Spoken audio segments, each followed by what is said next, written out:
ఈరోజు మనం ఎంతో రుచికరమైన గుమగుమలాడే స్వీట్ రెసిపీ మూంగ్ దాల్ హల్వా తయారు చేసుకోబోతున్నాం. ఈ హల్వా పండుగలకి ప్రత్యేక సందర్భాల్లో చాలా బాగుంటుంది. నెయ్యి సువాసనతో నోట్లో కరిగిపోయేలా ఉంటుందండి. ఇంకెందుకు ఆలస్యం, మనం రెసిపీని మొదలు పెడదాం రండి.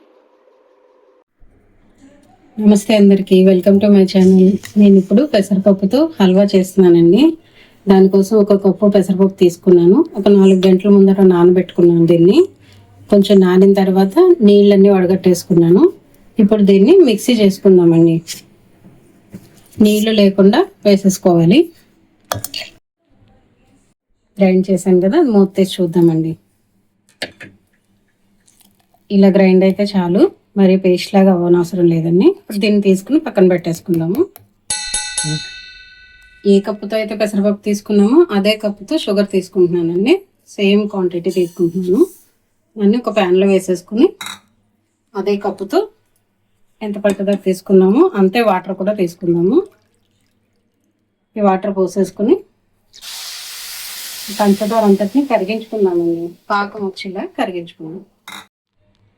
ఈ పంచదార అంతా కరిగి గులాబ్ జామ్ పాకంలో వస్తే చాలండి. ఇదేమీ తిక్కు పాకం రావక్కర్లేదు. ఇలా కరిగింది కదా, ఇదే టైంలో కొంచెం ఆరెంజ్ ఫుడ్ కలర్ని కలిపేసుకుందాము.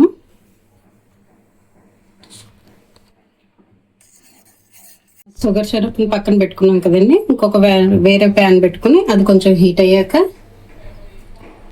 ఒక 1/2 గ్లాసు నెయ్యి పోసుకుందామండి. అది కరిగాక ఇంకొక 1/2 గ్లాసు ఆయిల్ వేసుకుందాము. ఈ రెండు కొంచెం హీట్ అవ్వాలి. ఈ నెయ్యి అంతా కరిగేలా కలిపేసుకున్నాము.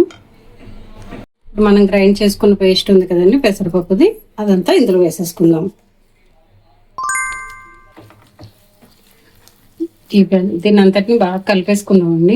నెయ్యి అంతా పట్టి నెయ్యి అంతా పీల్చేసుకుని చూసారు కదా, ఇదంతా పీల్చేసుకుని నెయ్యి అంతా పైకి తేలే వరకు దీన్ని కలుపుకుంటూ ఉండాలండి. ఆ పెసరపప్పు పచ్చివాసన అవన్నీ పోవాలి.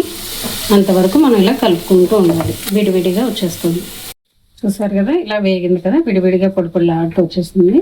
ఇదే టైంలో మనం పాకం చేసి పెట్టుకున్నాం కదండి, దాన్ని పోసేసుకుందాము. మొత్తం అంతా ఒకసారి పోయకుండా సగం పోసుకుని సగం ఉంచుకుందాము. ఈ పాకంతో పాటు బాగా ఉడికి ఆ నెయ్యి అంతా పైకి తేలే వరకు ఉడికించుకుందామండి. దీనికి 10 నిమిషాలు టైం పడుతుంది కదా, అంతవరకు ఇలా కలుపుకుందాము. మధ్య మధ్యలో కలుపుతూ చేసుకుంటూ ఉండాలి.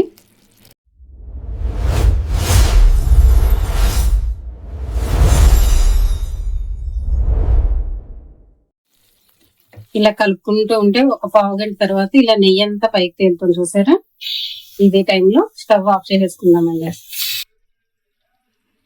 ఒక స్పూన్ నెయ్యి వేసుకుందామండి. ఇది కరిగాక డ్రై ఫ్రూట్స్ తీసి పెట్టుకున్నాం కదా, వాటన్నిటిని వేసేసుకుందాం. వాటన్నిటిని దోరగా వేయించుకుందామండి. వేయించుకున్న డ్రై ఫ్రూట్స్ అన్నిటిని ఇందులో కలిపేసుకుందామండి. కలిపేసుకుని ఒకసారి కలుపుకుందాము. డ్రై ఫ్రూట్స్ అన్ని కలిసేలాగా కలుపుకుందామండి. ఇంతేనండి, పెసరపప్పు హల్వా రెడీ అయిపోయింది. దీన్ని సర్వింగ్ బౌల్లోకి తీసుకుని సర్వ్ చేసుకుందాం. అంతేనండి, మన రుచికరమైన మూంగ్ దాల్ హల్వా రెడీ అయిపోయింది. నెయ్యి వాసనతో ఇది నిజంగా అద్భుతంగా ఉంటుంది.